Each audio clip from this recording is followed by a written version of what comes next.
Lucas POV. For 3 weeks now, ay parang nasa langit na ang pakiramdam ko, dahil nasa next level na ang samahan namin.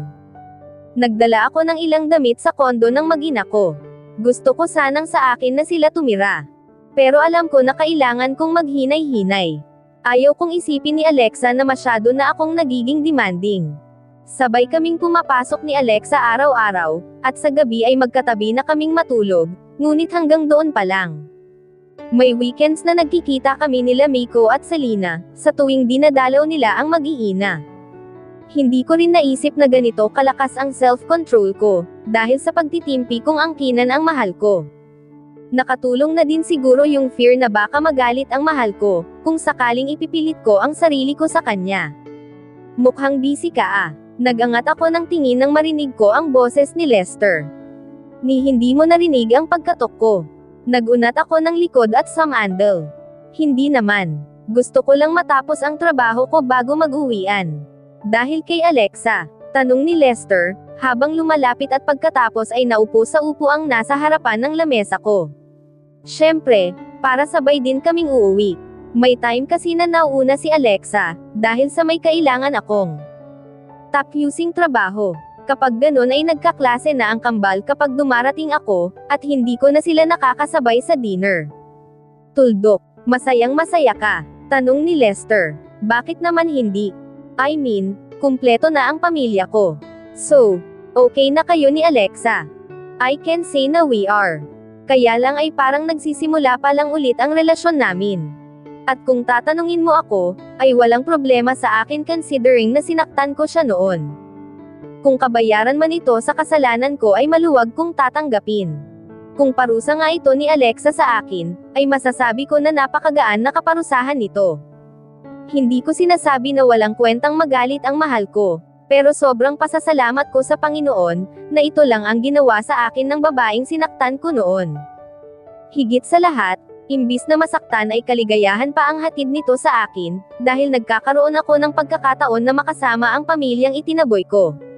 Next naman, parang ibang-iba ka sa Lucas na kilala ko ah. Nakangisi niyang sabi. Pero kung babwaisetin mo ako kagaya na lang ng lagi mong ginagawa, ay baka samain ka sa akin kahit na gaano pa kaganda ang mood ko. Gravy ka naman. Bulalas niya kasabay ang pagkamot ng ulo. Sabihin mo na kasi kung ano ang gusto mong sabihin, para kang babae kung magpasakalye. Masyado ba akong halata? Nakangisi niyang tanong. Nagtatanong ka pa talaga. Gusto ko sanang humingi ng kahit na 1 week lang na bakasyon. Kumunot ang noo ko dahil kahit kailan, ay hindi ito nagpaalam sa akin ng kagaya ngayon. Tuldok, don't tell me ibabakasyon mo si Selena. Hindi, huminga siya ng malalim bago nagpatuloy. Gusto kong magkaroon kami ng time ni Miko na makapag-usap. Alam mo naman na sobrang mahalaga rin sa akin ang batang iyon. At kung sakaling kunin siya ni Alexa sa akin, gaya ng sinabi niya noong unang dating niya, ay talagang ipaglalaban ko naman na manatili sa akin si Miko. Naiintindihan ko si Lester, at alam ko rin na mahalaga talaga sa kanya ang bata. Kahit ako ay mahal ko rin naman ang Miko, na madalas akong awayin nang malaman niyang ipinagtabuyan ko ang ate niya. Sinikap ko lang din na makausap siya at sabihin ang side ko, kung ano talaga ang plano ko, pati na ang nararamdaman ko.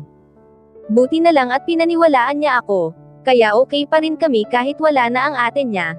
I want to take my relationship with Selena into the next level, at ayaw ko rin masaktan ang batang yon. Gusto ko nang maging akin ng tuluyan ang babaeng yon, Lucas. Pero gusto ko rin natanggap kami ni Miko. Then go. Take as much time as you need, para lang makausap at magkaintindihan kayong dalawa. Sa tingin ko naman ay maiintindihan ka ni Miko, dahil sa tuwing nakikita ko siya kila Alexa pati na rin si Selena, ay nararamdaman ko na parang he's giving up na rin. Sana nga ay ganon. Natatakot kasi akong baka mas amain ni Miko, kung sasabihin ko sa kanya na gusto ko nang asawahin si Selena eh. Just talk to him. Matalino si Miko at alam mo yan. Maaaring mahal niya si Selena, ngunit alam kong kapatid lang ang tingin sa kanya ng babae, at ikaw ang talagang gusto niya. Thank you. Gusto ko lang na makahinga na rin ng maluwag. Go and date your son. Natawa si Lester sa sinabi ko, at tumayo na siya para iwan ako sa aking silid. Ako naman ay napapailing na bumalik sa aking ginagawa. Kailangan ko talagang matapos ito, dahil mas gusto ko ang pakiramdam na maging ama at asawa sa pamilya ko, na nangyayari lang sa tuwing magkakasama kami. Sa nakalipas na 3 linggo, ay ang paghahanap ng bahay na malilipatan naming pamilya ang inasikaso ko, at noong nakaraang araw lang ay may nakita na si Lester na napuntahan ko na rin naman, at nakausap ang seller. Kailangan ko na lang talagang makausap si Alexa tungkol dito, at sana naman pumayag siya. Nagpaka-busy na ako lalo, dahil sa excitement na nararamdaman ko, hanggang sa hindi ko na namalayan ang oras. Gusto kong lumabas kaming mag-anak bukas, para maigala ang kambal. Magkaroon man lang kami ng family bonding. Come in, sabi ko nang marinig ko ang mahinang katok sa pintuan ng aking opisina. Narinig kong bumukas iyon ngunit hindi na ako nag-angat ng tingin, dahil alam ko naman na si Lester lang din iyon. Wala naman kasing ibang naglalakas ng loob na kumausap sa akin. Kahit na ang lalaking sekretarya na napili ko noong nakaraan, ay tila takot na takot o ilang na ilang kong makipag-usap sa akin. Sobrang busy OT. Agad kong tiningnan ang nagsalita, at isang matamis na ngiti ang sumilay sa aking mga lobby, bago siya tumayo sa gilid ko kaya naman inikat ko ang aking upuan, upang mapaharap sa kanya.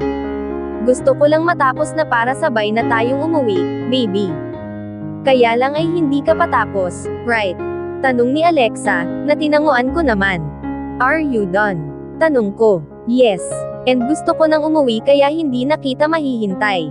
Nalungkot ako sa sinabi ni Alexa, dahil ang gusto ko nga ay sabay kami. Why the sudden long face?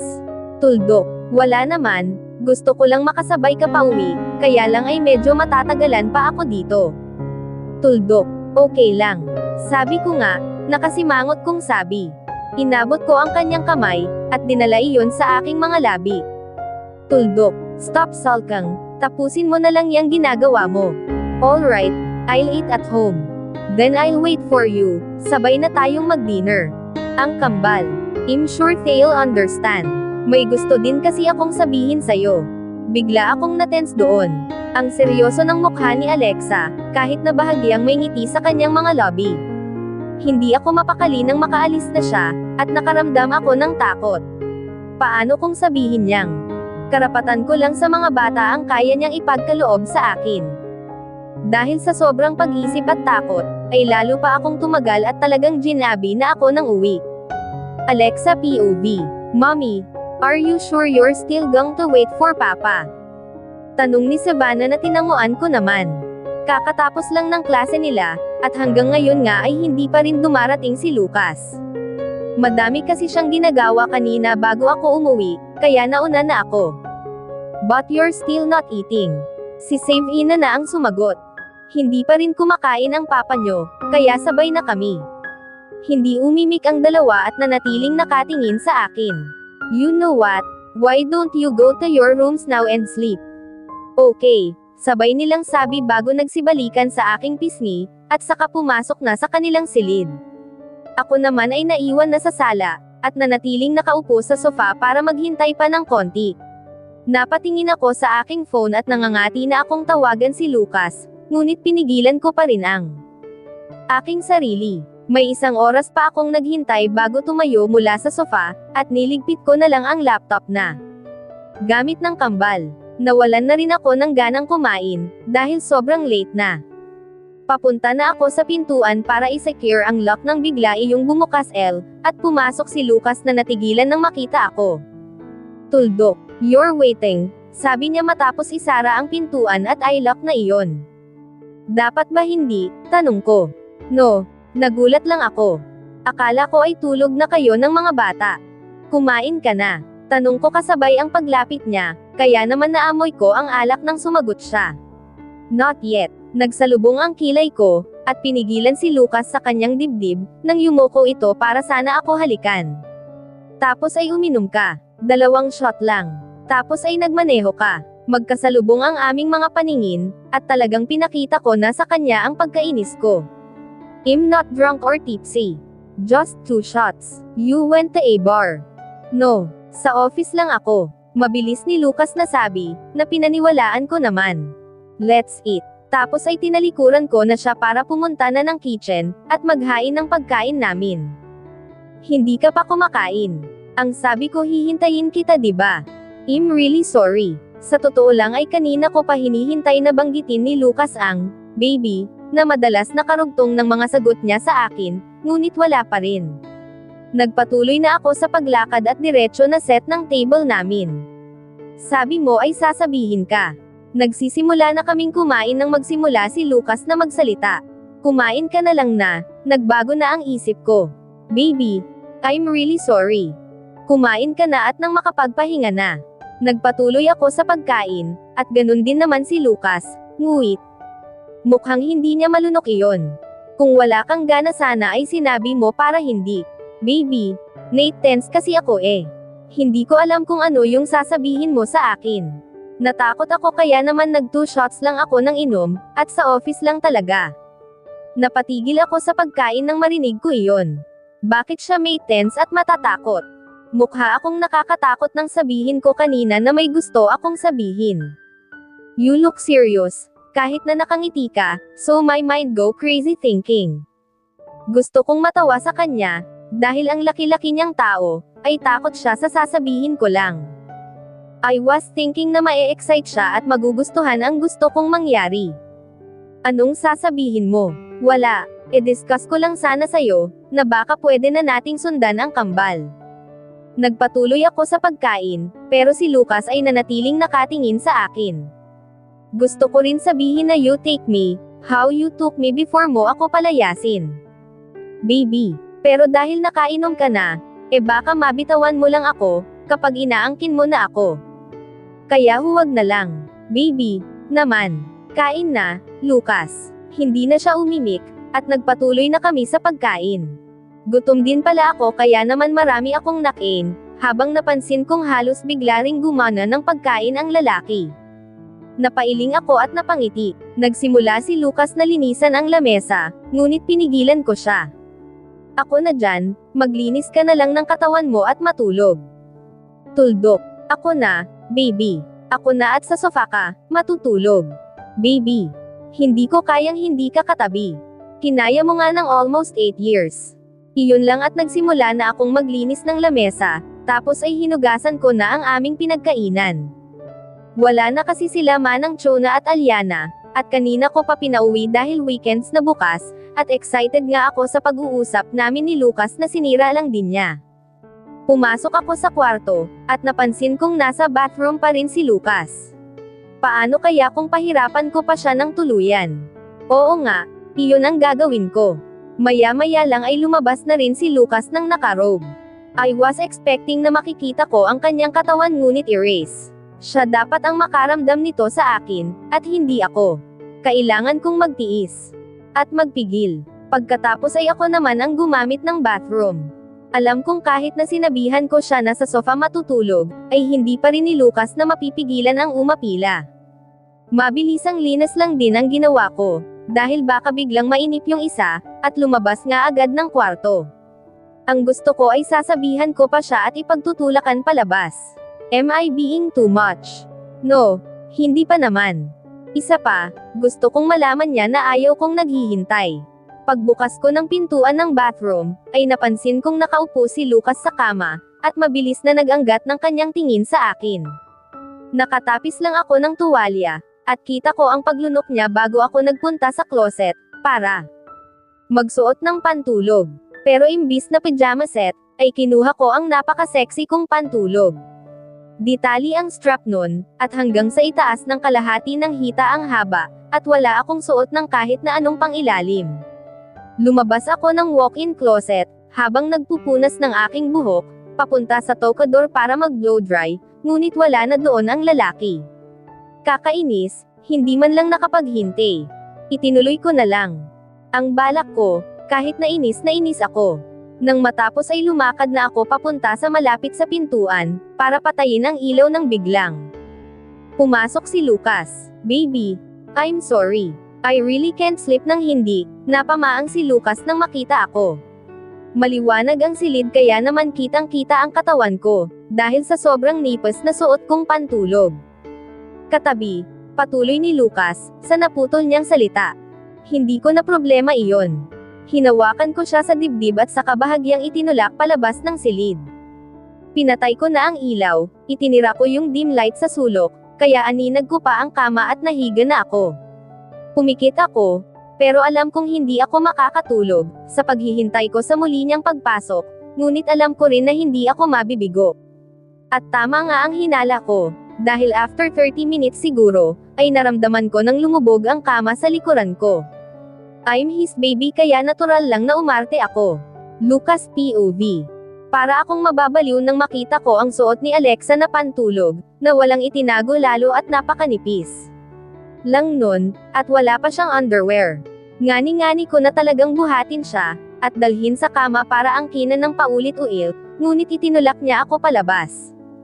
Nanatili ako sa sala, at sinibukan kong makatulog, ngunit ako'y bigo, kaya makalipas ang ilan pang minuto ay pumasok na ako sa kwarto. Kitang-kita ko ang figure niyang nakahiga sa kama, at payapang natutulog. Bakit ang bilis niyang makatulog, na tila hindi man lang apektado ng sinabi niya kanina. Sundan na daw namin ang kambal. Ang tanga ko talaga kahit kailan. Naghubad ako ng aking damit, bago ako tumabi sa kanya, at pamwesto sa kanyang likuran. Alanganin kong dinampyan ng magaan na halik ang nakalabas niyang balikat, ngunit hindi siya gumalaw. Baby, tawag ko sa kanya, habang patuloy ko siyang kinikintalan ng magagaan na halik, mula sa kanyang balikat, hanggang sa kanyang pisngi. Marahan kong hinagod ang kanyang buhok na madalas kong gawin, kapag pinapatulog ko siya. Wake up, baby. Please, matulog ka na Lucas. Bakit nakakaakit ang dating ng boses niya? Libog na talaga ako. Bilang parusa sa sarili ko, ay talagang hindi ako ng babae. Isa pa, ang baby ko lang talaga ang gusto ko, at natatakot akong baka malaman niya ay lalo pang magalit sa akin, at handi na ako. Patawarin.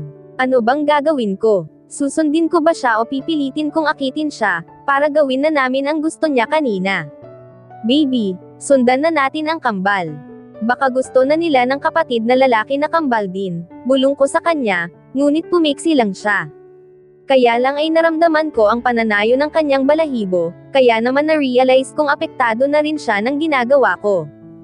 Pinagpatuloy ko ang paghalik sa kanyang balikat, kasabay ang pagyapos sa kanya, at marahang paghagod sa kanyang katawan. Baby, I want you so badly.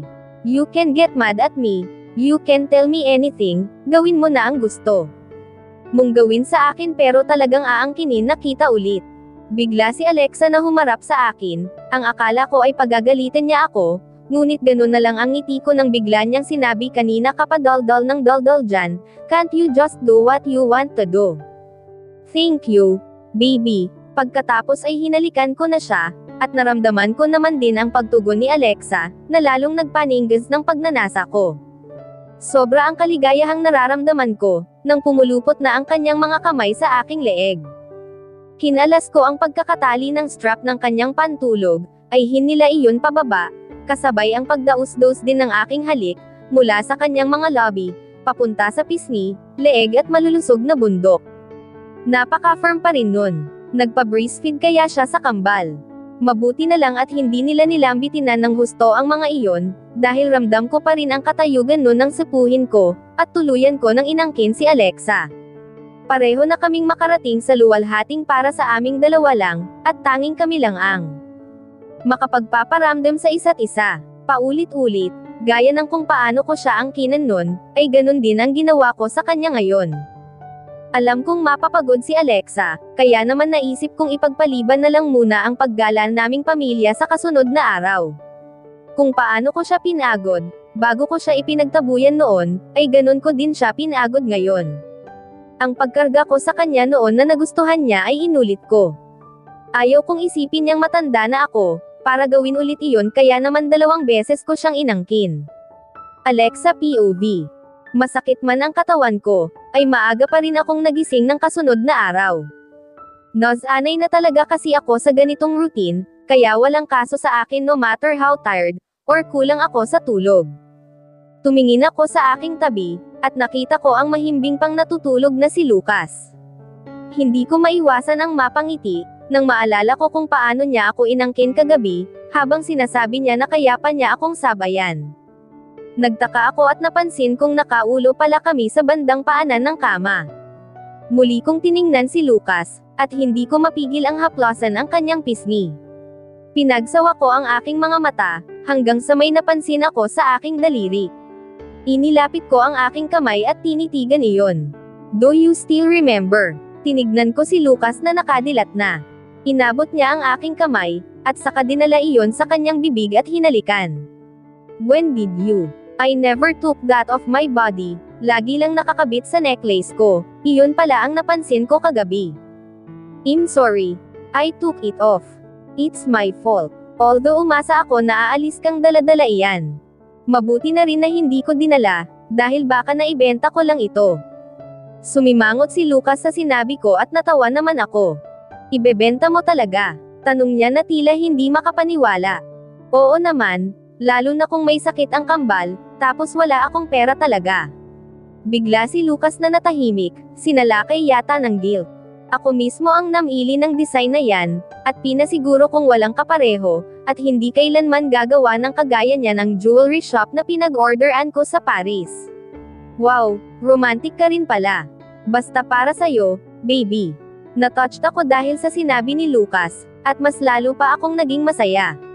Muli, ang silid ko ay napuno ng hilinghing at ungol naming dalawa, bago kami nagdesisyon ng bumangon na, para maghanda ng almusal. Sa kusina ay si Lucas rin ang nag-asikaso, at hinayaan niyang manood lang ako sa ginagawa niya. Simpleng breakfast lang naman, eggs, ham and bacon. Dahil gusto ko ang fried rice, ay iginawa niya rin ako. I can help you, you know. Naghahain na si Lucas, at balak ko na siyang tulungan ngunit pinigilan niya ako. I'm done, baby. Isa pa, I tired you out last night, pati na this morning, so just sit and relax. I'm not tired at all, ang bata-bata ko pa kaya. Bulalas ko dahilan upang tingnan niya ako ng masama, na ikinangiti ko. Pikan. Pang-aasar ko pa, nang biglang pumasok ang kambal. Papa, we want twin brothers. Exaggerated na wika ni Savina, habang iling-iling naman si Savannah. Okay, but before that, wash your faces, and brush your teeth, tapos ay magbe-breakfast na tayo. Okay, Papa.si Savannah na ang tumugon at humalik muna sila pareho sa amin, bago bumalik sa kanilang mga silid, para gawin ang inuutos sa kanila ng kanilang ama, habang nakasunod ako sa kanila. Nang tingin, so baby, tawag sa akin ni Lucas, kaya naman muli ko siyang tiningnan, at pagpihit ko sinalubong ako ni Lucas ng halik. Papa, Lucas. At nagkatawanan na kami bago nagsiupo para kumain. Kagaya ng lagi naming ginagawa, ay we pray before we started eating. Isang bagay na talagang itinuro ko sa mga anak ko, dahil alam ko kung paano magutom. Masayang masaya at masarap sa pakiramdam na tuluyan na kaming nagkaayos ni Lucas. Pinag-isipan ko ng mabuti ito. Ang plano ko talaga ay akitin siya, kapag matutulog na kami. Nitong nakaraang buwan kasi na nandito siya sa kondo, ay hindi siya sumubok ni minsan man na may mangyari sa amin. Palaging yakap at halik lang. Kaya naman naisip ko na talagang willing siya to do everything, para sa ikabubuo ng aming pamilya. Mahal siya ng kambal, at nagustuhan din siya ng mga ito, iyon naman ang mahalaga. And seeing how happy he was, just by merely watching the twins doing things, alam kong he feels like the happiest man on earth. Ang mealtime namin ng kambal ay nabago, lalong naging mas masaya dahil sa presensya ng kanilang ama, na laging nakaalalay sa amin. Nandyan ang ipaglagay kami ng pagkain sa aming mga pinggan, ng tubig sa aming mga baso. Siguro kung pwede lang na ipagmuya niya kami ng pagkain, para lulunukin na lang namin iyon ay ginawa na rin ni Lucas. Ang kambal naman ay kita ko rin ang kaligayahan sa kanilang mga mukha. Hindi may kakailaang kasabikan nilang sama ang tunay nilang ama, at ngayong nangyari na nga, may palagay akong sila na rin ang pinakamasayang bata ngayon. Listen up, dahil batang-bata pa raw ang mommy nyo, at hindi madaling mapagod, I decided to take you out. Napatingin ako kay Lucas. I've been thinking about this at work, kaya pinilit kong matapos ang mga trabaho ko, Dahil gusto ko kayong ilabas today. Yes, we want that, Papa. Excited na tugon ni Save Ina habang si Savannah naman ay nakangiti rin, na. Alam kong nagustuhan rin ang sinabi ng ama. Kaya kain ng kain and get ready, sabi ni Lucas na hindi inaalis ang tingin sa kambal. Sa tingin ko talaga ay ito na ang simula ng masayang araw naming pamilya. At dito na po nagtatapos, ang ika-23 kabanata ng ating kwento. At sanay muli niyo po akong samahan sa mga susunod pang kabanata. Maraming salamat po, ingat po tayong lahat.